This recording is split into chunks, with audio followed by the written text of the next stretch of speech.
السلام علیکم ورحمۃ اللہ وبرکاتہ۔ فہم القرآن کورس کلاس 14 میں آپ سب کو خوش آمدید ہے۔ اہلاً و سہلاً مرحبا۔ آج کا ہمارا لیسن ہے سورہ البقرہ آیت 60 ٹو 66۔ اللہ سبحانہ و تعالیٰ سے دعا ہے کہ اللہ تبارک تعالیٰ آپ کے اس رستے میں اٹھنے والے ہر قدم کو اور ہر کوششوں کو قبول فرمائے، اور اللہ تبارک تعالیٰ سے دعا ہے کہ اللہ تبارک تعالیٰ ہم سب کے لیے جنت الفردوس میں اعلیٰ مقام عطا فرما دے۔ آمین یا رب العالمین۔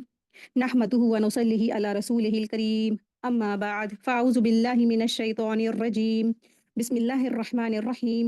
رب اشرح لی صدری ویسر لی امری واحلل عقدۃ من لسانی یفقہوا قولی، ربی زدنی علما، ربی یسر ولا تعسر وتمم بالخیر وبک نستعین، آمین یا رب العالمین۔ سورہ بقرہ آیت نمبر 60۔ وَإِذِ اسْتَسْقَىٰ مُوسَىٰ لِقَوْمِهِ فَقُلْنَا اضْرِب بِّعَصَاكَ الْحَجْرَ فَانفَجَرَتْ مِنْهُ اثْنَتَا عَشْرَةَ عَيْنًا قَدْ عَلِمَ كُلُّ أُنَاسٍ مَّشْرَبَهُمْ كُلُوا وَاشْرَبُوا مِن رِّزْقِ اللَّهِ وَلَا تَعْثَوْا فِي الْأَرْضِ مُفْسِدِينَ۔ اور جب موسیٰ نے اپنی قوم کے لیے پانی مانگا تو ہم نے کہا اپنی لاٹھی پتھر پر مارو، چنانچہ پتھر سے بہہ پڑے 12 چشمے، یعنی کہ پھوٹ پڑے 12 چشمے۔ ہر قبیلے نے اپنا گھاٹ پہچان لیا۔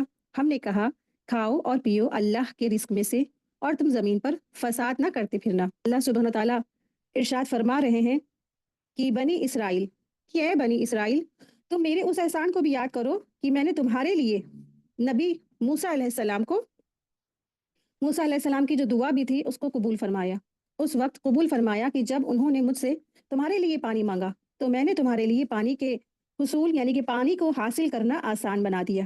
اس پتھر سے پانی نکال دیا جو تمہارے پاس تھا، اور اس پتھر سے پورے 12 چشمے نکال دیے، یعنی ہر خاندان یعنی قبیلے کے لیے الگ الگ ایک چشمہ تھا۔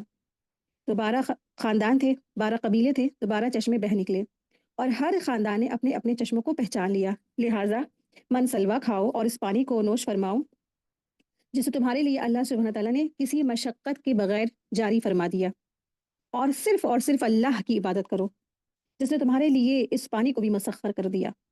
تو دراصل بات یہ تھی کہ جیسا کہ آپ لوگوں کو معلوم ہی ہے کہ بنی اسرائیل وادی تیہ یعنی میدان سینا میں، صحرا سینا میں تھے۔ جب ان کو فرعون سے نجات ملی تب پھر وہ سب کے سب ایسی جگہ پہ آ گئے جہاں پہ بڑا سا ریگستان تھا، بہت بڑا سا علاقہ تھا، اور صرف ریگستان تھا۔ تپتی دھوپ اور اتنی زیادہ تیز گرم تپا دینے والی جو ریت ہوتی ہے، اور اوپر سے تپتی دھوپ، اور آپ جانتے ہیں کہ گرمی میں پھر کیا ہوتا ہے، شدت کی انسان کو پیاس ہوتی ہے، جتنا بھی پانی ان کے ساتھ رہا ہوگا وہ سب ظاہر سی بات ہے ختم ہو جاتا ہے ایک وقت کے بعد۔ انہوں نے موسیٰ علیہ السلام سے کہا کہ آپ موسیٰ علیہ السلام اللہ سے کہیے کہ ہمارے لیے پانی پینے کا بھی انتظام کر دے۔ من سلوا کا اللہ نے انتظام کیا، اور اپنے رب سے دعا کیجیے کہ ہمارے لیے پینے کے پانی کا انتظام کر دے۔ تو اللہ تبارک تعالیٰ نے موسیٰ علیہ السلام کی دعا سے ان کے لیے پانی بھی جاری فرما دیا۔ اور پانی کہاں سے جاری فرمایا کہ ایک پتھر تھا، ایسا پتھر جس میں سے اللہ تبارک تعالیٰ نے 12 کے 12 جھرنے، 12 چشمے جاری فرما دیے، اور اس میں سے پانی کے ایسا جو جھرنے جاری ہوئے کہ سب نے اس کو اپنا اپنا جو پینے کی جگہ، یعنی کہ ان کو معلوم ہو گیا کہ یہ ہماری پینے کی فکس جگہ ہے۔ مشربہم یعنی ان کی پینے کی جو جگہ ہوتی ہے، پنگھٹ جہاں سے انسان پانی لے سکتا ہے، ان کو وہ معلوم ہو گیا، اور انہوں نے پیا وہ پانی، تاکہ آپس میں ان کے اختلافات بھی نہ ہو، لڑائی جھگڑا نہ ہو، کیونکہ دیکھیں بڑی تعداد تھی، ہزاروں کی تعداد میں یہ بنی اسرائیل تھے۔ تو ہزار کی تعداد میں جب ایک بڑی سی ایک قوم ہے، اور پانی کی جو حاصل کرنے کا جو ذریعہ ہے صرف اگر ایک ہوتا نا تو کتنی لڑائیاں ہوتی۔ تو اللہ سبحانہ تعالیٰ نے ان کے لیے 12 چشمے جاری کر دیے، اور ان سے کہا گیا کہ ٹھیک ہے کھاؤ پیو اور اللہ کے رزق میں سے، ولا تعثوا فی الارض، لیکن تم فساد مت کرنا، فی الارض زمین میں تم فساد نہ کرنا، فسادی بن کر۔ تو زمین پر فساد کرنا دراصل ہے کیا؟ تو زمین پر فساد کرنا دراصل یہی ہے کہ دین کی مخالفت نہ کرنا، اللہ کی اور اس کے رسول کی مخالفت نہ کرنا، اللہ کے رسول کی بغاوت نہ کرنا، نہ شرک کرنا، نہ چوری کرنا، نہ ڈاکہ ڈالنا۔ یہ سب کے سب کیا ہے؟ فساد فی الارض ہے، اور سب سے بڑا تو فساد ہی یہی ہے کہ اللہ رسول کی مخالفت کی جائے، اللہ سبحانہ و تعالیٰ کے ساتھ کسی اور کو شریک ٹھہرایا جائے۔ اللہ تبارک تعالیٰ نے اپنی ساری نعمتیں عطا فرمائی بنی اسرائیل کو، اور ان سے کہا کہ تم کھاؤ اور پیو اللہ کے دیے ہوئے رزق میں سے، لیکن تم کیا نہ کرنا، زمین پر فساد نہ کرنا، فسادی بن کر۔ تو ان سے اللہ سبحانہ تعالیٰ نے یہ بات کہی کہ تم فسادی نہ بننا. لیکن بنی اسرائیل کا کیا رویہ تھا؟ بنی اسرائیل تو ایسی جو ہے جسے کہتے ہیں ڈھیٹ اور ہٹ دھرمی کرنے والے جو لوگ تھے، خود پرستی اور مطلب پرست والے جو لوگ تھے، انہوں نے مطلب پر تو موسیٰ علیہ السلام سے کہا کہ آپ ہمارے لیے کھانا بھی انتظام کر دیں، پانی کا بھی انتظام کرتے، رہنے کا بھی انتظام کر دیں، ہر چیز. اور اللہ تبارک تعالیٰ نے ان کے لیے ہر چیز مہیا کرائی. بدلے میں انہوں نے کیا کیا؟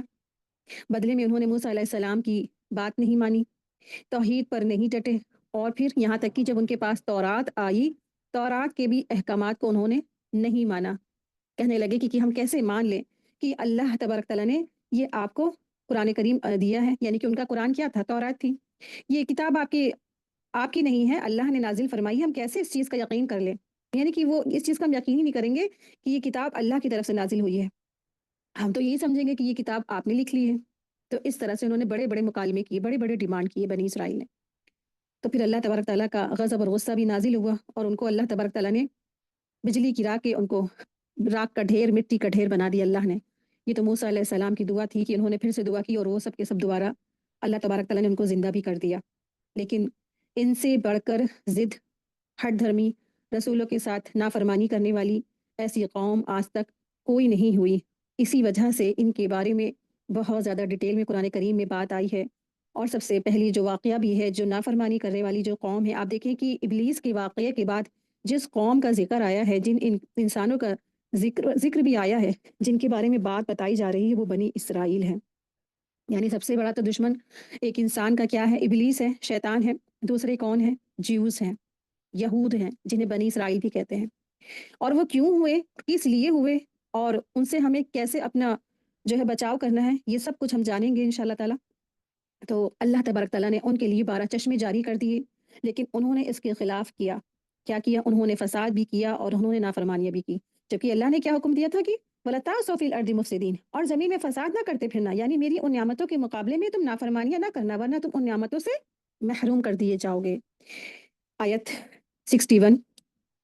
وَإِذْ قُلْتُمْ يَا مُوسَىٰ لَن نَّصْبِرَ عَلَىٰ طَعَامٍ وَاحِدٍ على طعام واحد فادع لنا ربك يخرج لنا مما تنبت الأرض من بقلها وقثائها وفومها وعدسها وبصلها قال أتستبدلون الذي هو أدنى بالذي هو خير اهبطوا مصرا فإن لكم ما سألتم وضربت عليهم الذلة والمسكنة وباءوا بغضب من الله ذلك بأنهم كانوا يكفرون بآيات الله ويقتلون النبيين بغير حق ذلك بما عصوا وكانوا يعتدون. اور جب تم نے کہا اے موسیٰ ہم ایک ہی کھانے پر ہرگز جو ہے صبر نہیں کر سکتے ہیں، لہٰذا ہمارے لیے اپنے رب سے دعا مانگے کہ وہ ہمارے لیے وہ چیزیں نکال دے جو زمین اگاتی ہے، یعنی اس کی ترکاری، ککڑی، گندم، مسور، پیاز. موسیٰ نے کہا کیا تم کمتر چیز لینا چاہتے ہو اور بدلے میں اس چیز کس سے بہتر جو ہے؟ یعنی کہ تم ایسی حقیر چیز لے رہے ہو اور جو کہ جو اس سے بہتر تم کو مل رہا ہے.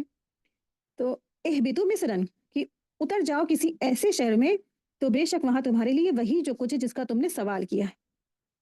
اور ان پر ذلت اور محتاجی مسلط کر دی گئی اور وہ اللہ کے غضب کے ساتھ لوٹے. یہ اس لیے ہوا کہ بے شک وہ اللہ کی آیات کا انکار کرتے تھے اور قتل کرتے تھے نبیوں کا ناحق. یہ اس کی وجہ سے یا اس سبب سے کہ انہوں نے نافرمانی کی اور وہ حد سے بڑھ جانے والے تھے.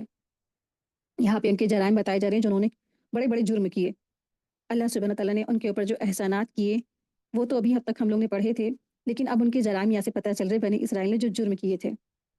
پہلے مین چیز آپ دیکھیں، امپورٹنٹ چیز کیا تھی کہ اللہ تبارک تعالیٰ نے ان کو جو من اور سلوہ دیا تھا، سالوں سے سالوں وہ من سلوہ کھا رہے تھے، بنا کسی محنت کے، بنا کسی کوشش کے، بنا کسی جد و جہد کے ان کو وہ کھانا مل جاتا تھا.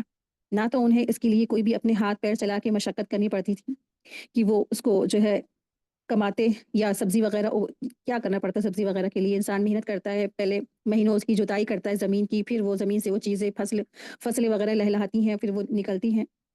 یہ سب ان کو کچھ نہیں کرنا تھا، ان کو بس صبح شام اللہ سبحانہ و تعالیٰ ان کے لیے من سلوہ نازل فرما دیتا تھا جو صبح سے شام تک رہتا تھا. لیکن ان کی ہٹ دھرمی تو دیکھیے. اب یہاں سے ان کی ہٹ دھرمی کی بات چل رہی ہے کہ جب تم نے کہا کہ اے موسیٰ لن نصبر علی طعام واحد، کہ ہم اے موسیٰ ایک ہی کھانے پر ہرگز ہم صبر نہیں کریں گے، بس ہمارے لیے دعا کر دیجئے.